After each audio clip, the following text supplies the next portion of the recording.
I have so much to say. I have no idea what the right thing to say is. You're doing great, and I'll bring you back, you know.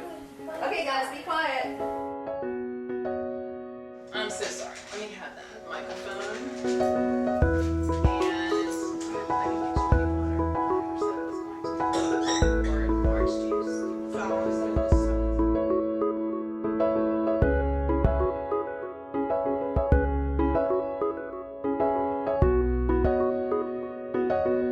I was very tall, and growing up, the one way that I was different than my whole family is I was what they call double jointed. I could wrap my legs around my head and around my neck and bend my arms and my fingers and do my thumbs and do all this weird stuff, and they just thought it was a party trick.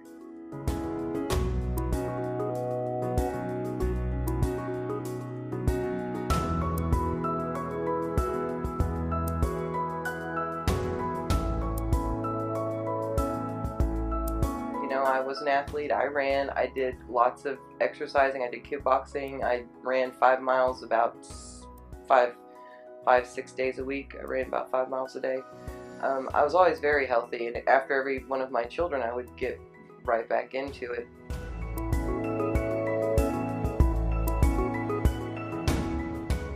When I was 11, I contracted a very weird stomach infection in my intestines, and it was very painful, and I wound up, it was a mystery, and back then, it was a small family doctor, and that's all we had. We didn't go, to the hospital. I mean, this was 1985, and so I literally had to sleep on that couch for about a month because I was in so much pain. I had to sleep sitting up, and it was mysterious. Just got over it, went away, and then by the time I was 14, I had 2 bleeding ulcers in my stomach, which was weird. I didn't have an alcohol problem at 14, and I didn't drink coffee or anything like that, so.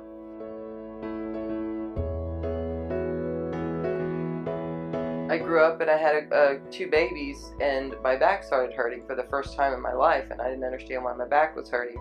And I started going to a doctor, and I just woke up one day and my lower back was killing me, and I just couldn't figure out why.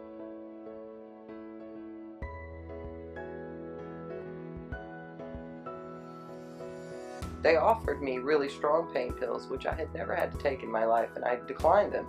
I said, but I'll try the other one, I'll take that. And I also committed to 2 years of physical therapy, which I went all the time, 3 times a week. I did all the exercises at home to make my back, and then I got pregnant with my last child. And when I found out I was pregnant with him, I had to stop the pain medicine, and I couldn't go to all of the physical therapy, but I kept doing, what I could, and that's my first introduction into getting a TENS unit so that I could function. But when I got pregnant with that last child was when my whole body fell apart. So it was after he was born that I still wound up having to go back to a back specialist and wound up going to a sports medicine doctor.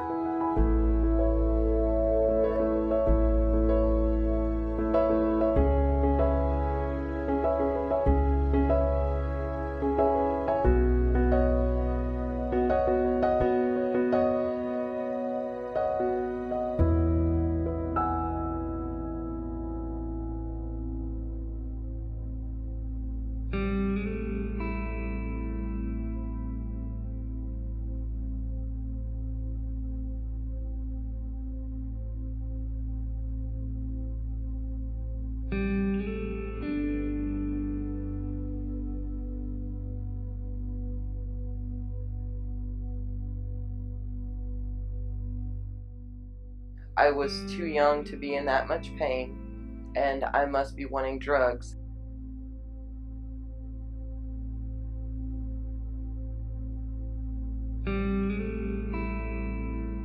But the hardest part, psychologically, when you have something that is real, and it's real, and you hurt, but it seems like no one believes you, or people doubt that you're, not exaggerating, and just, I'm not making it up. I don't want to be unhealthy, but, in some ways I can't function. Whenever I went from being so active and healthy and, even though I was constantly getting sick and I was constantly having these weird things happen to me, I just fought through it and it didn't matter. And there was no way I was going to accept in my mind that I was sick. It never even occurred to me that there was something permanently wrong with me. So, the hardest part was losing my ability to do for my children what I have always been able to do before that. I remember whenever I realized that I was going to have a hysterectomy at 30, that I was going to be in bed for a long time, and I was always very active in their life, and I felt so guilty that I couldn't do those things that I immediately applied for the Big Brothers and Big Sisters program for them, because I wanted them to have someone in their life that they could go out and do things with, because for the first time in their life I couldn't fight enough to get out of bed, and I was trying very hard to, but I couldn't. And it was going to the job that I had. I had a really great job. We lived in Dallas, and I made the most money that I'd ever made in my life, and we were very happy, it seemed, but it did not last long.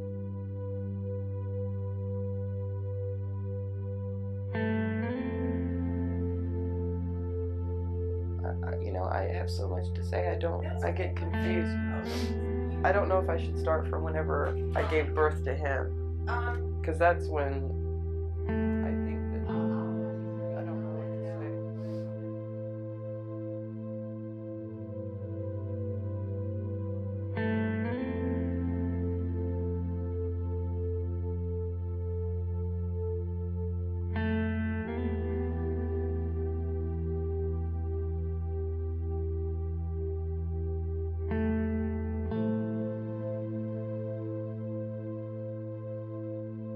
So the hardest part for you is that you couldn't take care of your kids the way you planned to and the way you wanted to. That was the hard.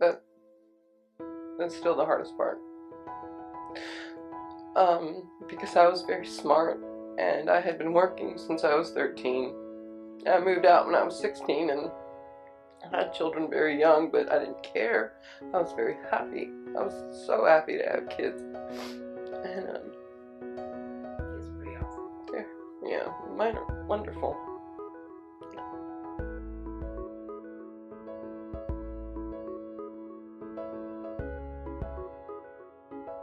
I didn't plan on being a single mother and being sick like that either, and when that happened, my son was only 5 months old and my daughter was only 4 years old, and I was deathly ill still from giving birth to him from the infection that I contracted. So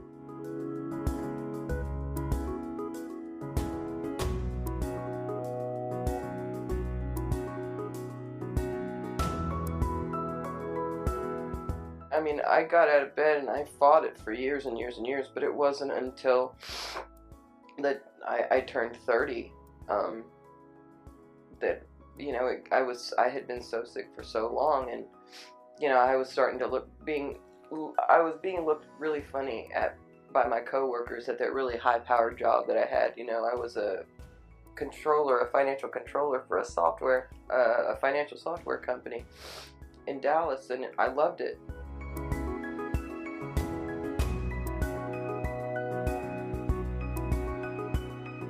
But then I started having this beautiful skin, just these sores would open up on my face, and I started having to figure out, like, going to the store and finding things, thinking I'm not washing my face, or maybe it's this, or going to a doctor and taking antibiotics, trying to cover it up, or curl my face so you couldn't, you know, see my bobos whenever I went to work. And I literally had to go into an office, a big huge meeting with, you know, 30 other employees, and I'm having to stand at the end of this table and speak to these people whenever my face looks like that. And then it just got to the point where people would walk up to me and ask me if I had AIDS.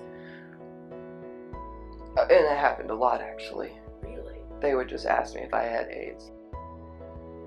I think that the most hurtful part was the fact that I had been an athlete my whole life, and I was that girl who never did drugs. I never smoked a cigarette.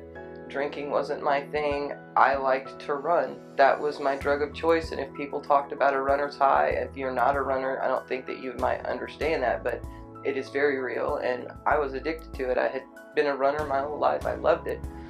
And so when I was really in pain and I first started going in my early 20s and saying, I am hurting all the time, and I got treated like I was lying, I couldn't understand why, because I had grown up in a society where I thought people trusted me. I thought that I was believed, like if I said that I am in so much pain I can't deal with it anymore, I knew how much pain I had dealt with just growing up as a child. So by the time I was in my early 20s, I thought if I told another adult who was a doctor I was in pain, he was going to try and figure out what was wrong. That's not what happened.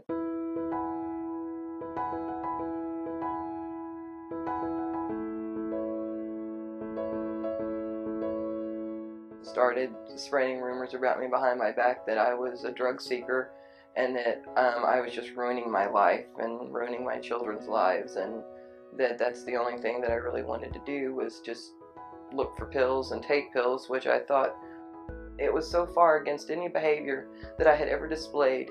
I was vibrant and healthy and active, and I volunteered at church for years, and I would do everything in the community that I could do. My children grew up with a mother who volunteered. That's what she did. And I worked full time too. And so when the rumors started flying, it broke my heart. And eventually it just got so bad that I closed off my life to every single person. And it basically just wound up, it was the three of us alone in this little town that I wasn't from, and we had this little tiny apartment, and we were on our own, and I had no more friends, I had no more family, I had no one that was going to help us, and the only thing that they did when they would come around is cause problems or pain or pass judgment.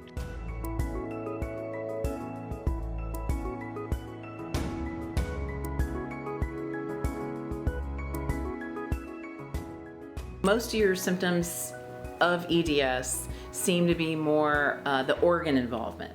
Absolutely, and it's probably because it's the vascular version. When I got my diagnosis about 3 weeks ago, we were spent an hour and a half with the director of medicine, and that's why it was such a miracle, because all of these years, my whole life, and I do have vascular Ehlers Danlos.